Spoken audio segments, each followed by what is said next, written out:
What is up, guys? Welcome to the Being Beautifully Honest podcast and channel. Thanks for being here, being subbed. If you're not, hit the button, and if you're listening on YouTube, hit the like. It's like walking in the room and hitting that light switch.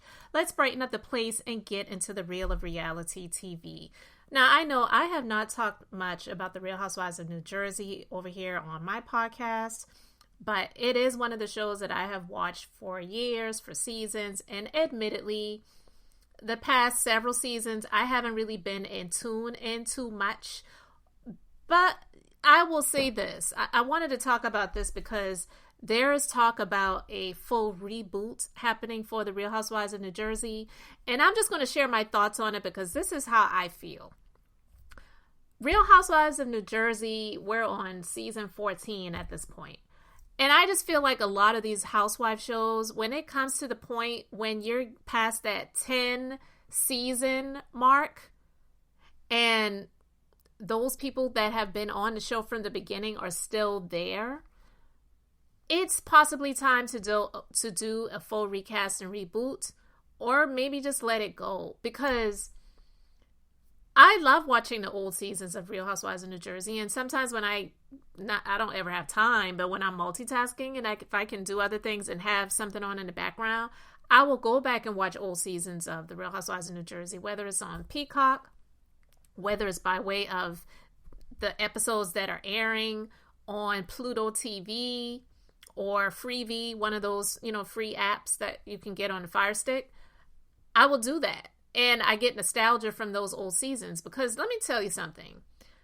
I don't know what people see in Teresa Giudice, and I guess she's never going to change her last name to her new husband's last name. I don't know, because I guess she's still going by Giudice. She's not going by Ruelas, the new husband's last name that allegedly is a scammer and a fraud. That's what people have been saying. I don't know how true that is, but he definitely gives lobster vibes because the redness of this dude is absolutely jarring. It's like unreal. But listen, I don't know if the people that I see in some of these different comment sections about this show have been watching this show from the very beginning, but Teresa is a piece of work. Now, while I'm not going to say that she deserved everything that she experienced by way of her previous husband, Joe Giudice, because he was an ass clown himself, but Teresa is a piece of work as well. So she was not an innocent angel when it comes to her previous marriage to Joe. Because when Melissa and Joe Gorga, her brother and sister-in-law, came on to the show, I think it was, season 3? Teresa was definitely not here for them being on the show. Teresa did not want to share the spotlight. Teresa definitely became, I should say, one of these people that was in such adoration of the cameras and also felt like she deserved it. And that sense of entitlement for me when it comes to people who get opportunities to be on the shows, I have absolutely no tolerance for whatsoever. So now, while I will not sit here and say that Melissa Gorga is an innocent angel either, I do not agree with a lot of the things that she went through by way of Teresa. Teresa has been hell-bent on making this woman out to be a whore, a stripper, cheating on her brother, just was breaking up the family, all of these different things, while in the meantime, her own ex-husband, father of her 4 beautiful children, her 4 beautiful daughters, was treating her like trash for a lot of years. So instead of her really being focused on what she should have really been focused on, she was focused on Joe and Melissa so much. Now, I love seeing the children grow up, her daughters over the years. It's like crazy to see that. I remember when she had the last child that she had, Adriana, had her as a baby, and now she's a teenager. It's insane how time flies. But I honestly am not interested in seeing her on the show anymore, or her children. Now, if they came up with some sort of spinoff, possibly you could watch and see what happens. But I don't really see Teresa being someone that is really that interesting. She has been extremely hypocritical, judgmental, definitely in a lot of ways not very informed, or just coming off flat dumb a lot of times, like just misspeaking words. And I'll never forget when she was doing one of the cookbooks that she did, and it was a photo shoot, and she was talking with one of the people there, or speaking, I should say, with one of the people there about the ingredients. And she said, and let me know in the comment section if you remember this. She said, ingredients. She said ingredients, and also she called the ingredient cumin. And the woman, like, when she said cumin, and the woman looked at her like, are you serious? And then she corrected her and she said, you mean cumin? So those are just a few examples, right? We know there's a whole lot more of them. But listen, if the show is going to be reboot, I feel like it's time. The woman, she has had children on the show. She's gone through a divorce on the show. She's gone to prison on the show. She's gotten divorced on the show, remarried. All of her children are pretty much all grown up at this point in time. Move on. These reality shows and having these people on here until they become old and gray is absolutely ridiculous. I'm over it. Teresa thinks that her crap doesn't stink. She believes that she's better than Melissa. And while I'm not going to sit here and say that Melissa is perfect and she was always this little innocent angel either, if I'm going to pick sides, I'm always going to try my best to be on the side of right, based on what I can see. Because obviously I don't know any of these people and know all of the ins and outs and the backgrounds. But from what we have been able to be privy to, I 100% would be on Melissa's side if it came to a Teresa and Melissa matchup. Melissa, she experienced a lot by way of Teresa that she really did not deserve. But I will say that her coming on the show in the beginning, it was definitely a little bit of a get back at Teresa. Like, you're not better than me. And I do also believe that Melissa may have felt that way too, because Teresa did not want to have her sister-in-law be shown on the show. Now, if you all remember, I believe it was season 2 reunion, when Teresa got up in Danielle Staub's face and said, "Do not bring up my family."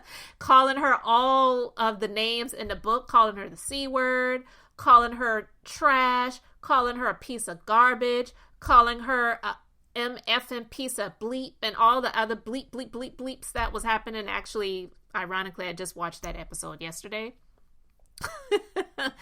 And that was when Danielle said, "Did you acknowledge your nephew?"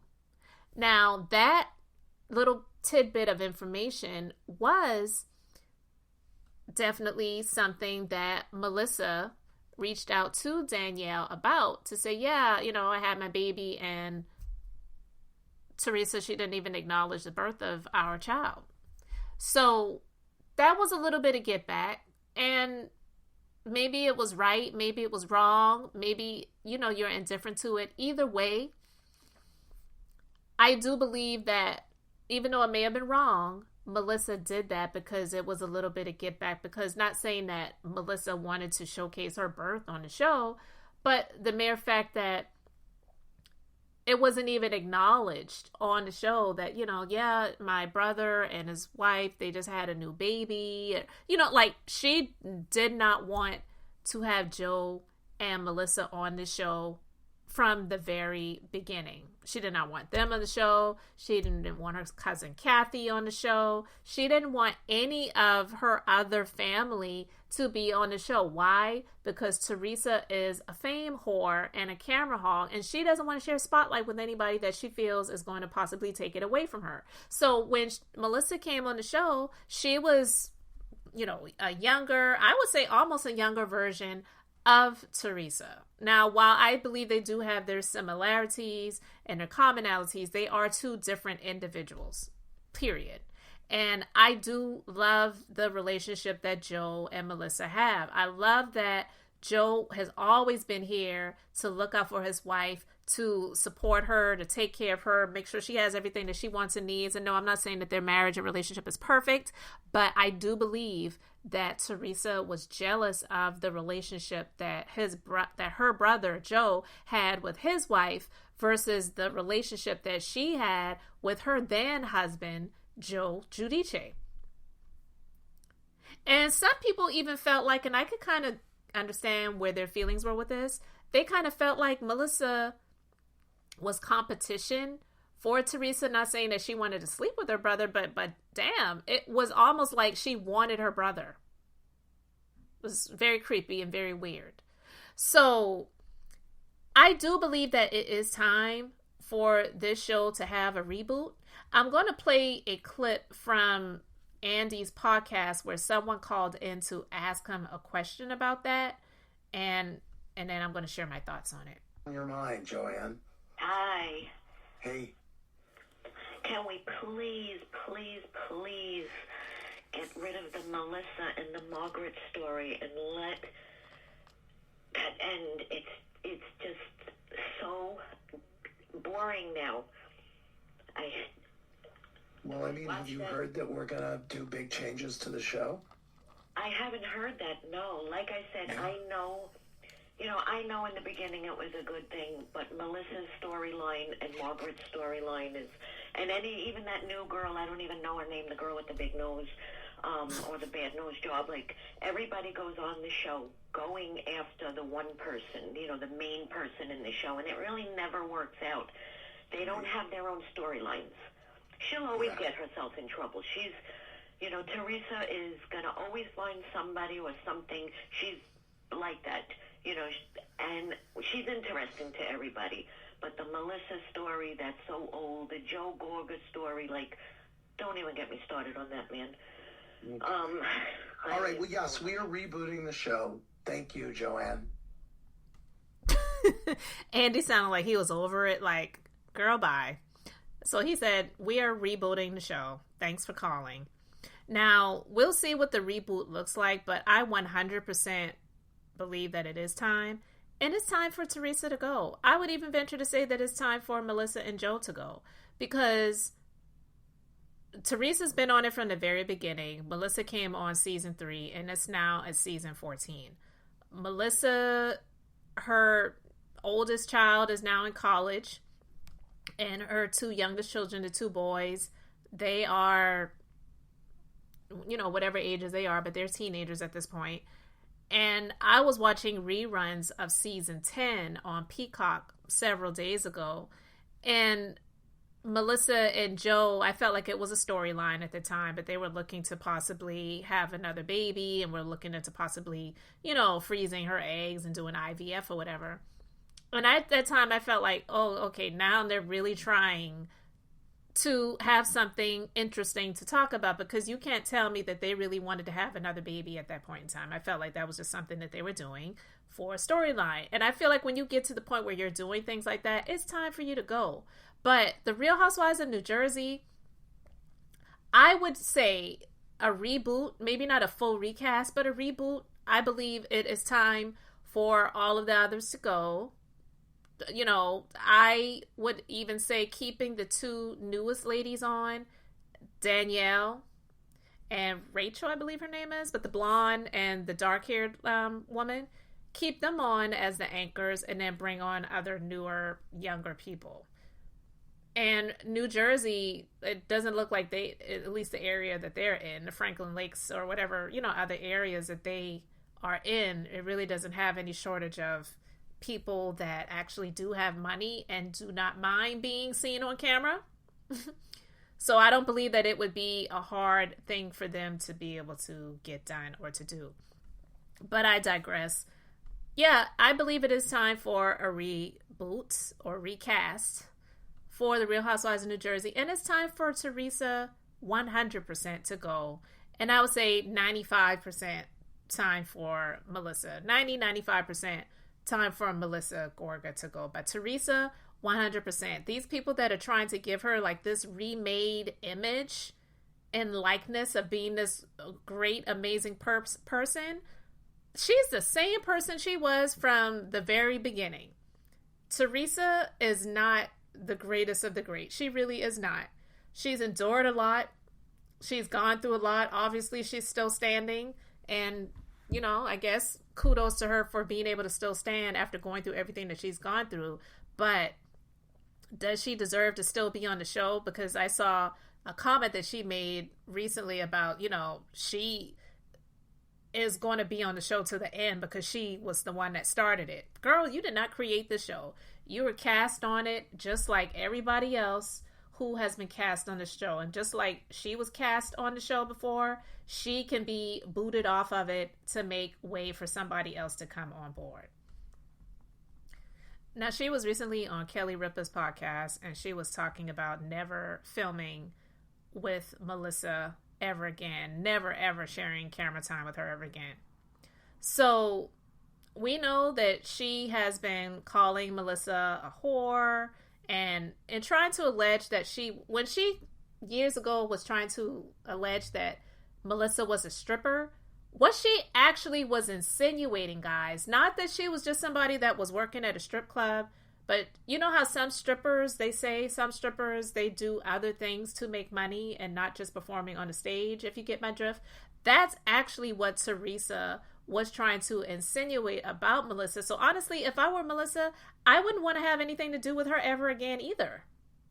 But Melissa actually, for the sake of her husband, who is Teresa's brother, for years has tried to bury the hatchet and try to make amends and try to be her sister on a number of occasions, even when Teresa got locked up, trying to help her out with her kids and all of those different things. Melissa, she definitely has tried. Teresa is an extremely ungrateful person.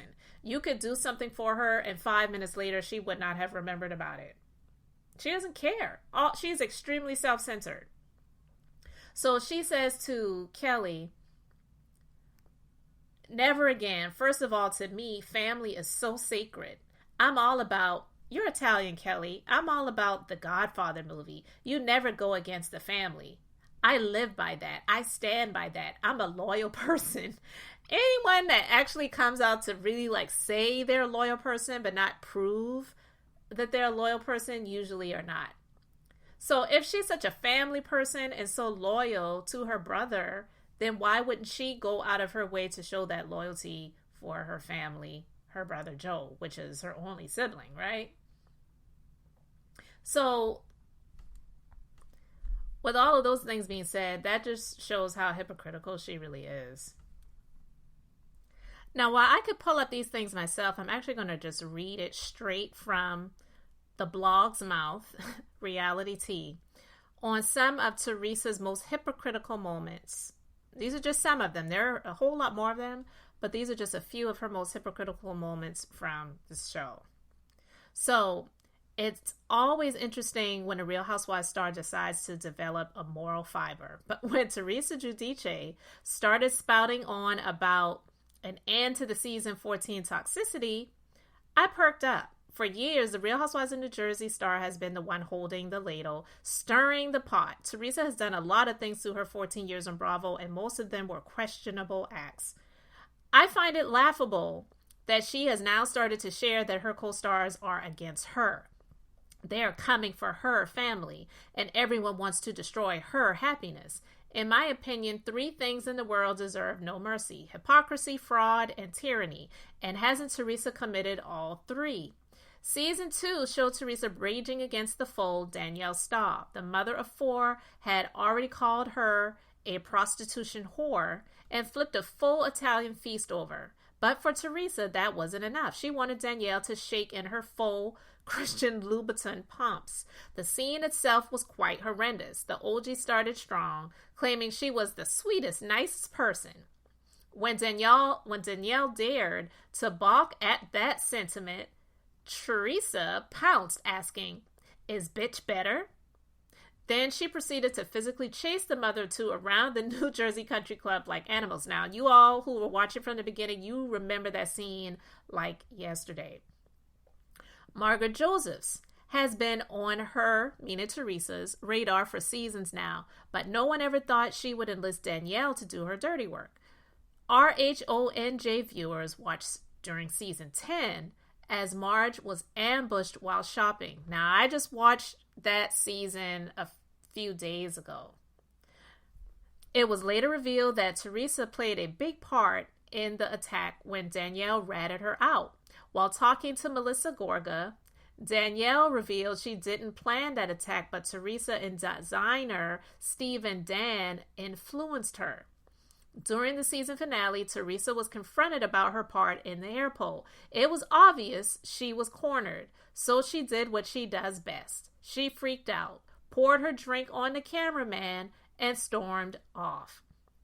Teresa has a way of digging up information that usually never existed. Ever since trying to set Melissa up as a stripper, now we just talked about that, right? It's been hard to trust her word. But she took her rumor mill tactics to a whole new level when she repeated baseless rumors that Evan Goldschneider was cheating at his own birthday party. Jackie Goldschneider was having none of it. She stood up for her husband, telling Teresa, "Evan is the best guy in the world. My marriage is beautiful. My family is beautiful. This weekend, you took his name and what's most important to him in the world, being a great husband and father, and you bleeped all over it. And you did it to all of our friends at his birthday party. I don't know if you made it up or if someone really told you, but you need to admit that whoever told you this doesn't know me, and Evan gave you no evidence of anything. Like, you have to admit this was a lie. You have to do the right thing." And Teresa, of course, never did. And the irony wasn't lost on most fans when Teresa had the audacity to bring up John Fuda's past. Hello? Have you looked in a mirror, Teresa? She spent almost a year in jail for bank, mail, wire, and bankruptcy fraud. It is laughable that a convicted felon tried to use someone else's past crimes against them. In 2008, a then 21-year-old John was arrested for operating a motor vehicle while in possession of a narcotic. John was never convicted and the charges were dismissed. And she has always maintained that her co-stars' children should stay out of the drama. Yet, time and time again, you see Gia insert herself into the conversations. Honestly, it's annoying, and no one asked for this. Teresa's eldest daughter has been privy to many adult conversations, including when Margaret did her big reveal last week. Perhaps the worst moment for Gia was how she spoke to Joe Gorga in season 13. She was rude and pretentious. Teresa has a long history of blurring the line. She is a perfect example of what is good for the goose is good for the gander. While she would never admit to being hypocritical, fans see it, and Bravo cameras catch it every time. And this is exactly what I've been trying to say, guys. And those are just a few examples. There's a whole lot more that I could go down the list about, but I don't have that much time. So I just wanted to share that. And when it comes to this possible recast, reboot, cast shakeup, I'm all here for it if that means that Teresa is out of here, because I'm really over her. If I wanted to see her, I could watch the past seasons and get pissed off and tell her off while I'm watching the show. But to see her in those inflated lips and inflated ego continuing to move forward, I'm over it. Girl, go off into the sunset, go enjoy your marriage with your alleged fraudster husband, and leave us out of it, because fame and reality TV stardom, it's not something that is a requirement. It's something that she had the opportunity to experience. And now I believe it's time for that experience to be over. So you guys can let me know your thoughts about it in the comments. Thanks for being here, liking, and subscribing. I'm Beth, just being beautifully honest. So until next time, I wanted to keep it brief, beautiful. And now I'm going to say bye.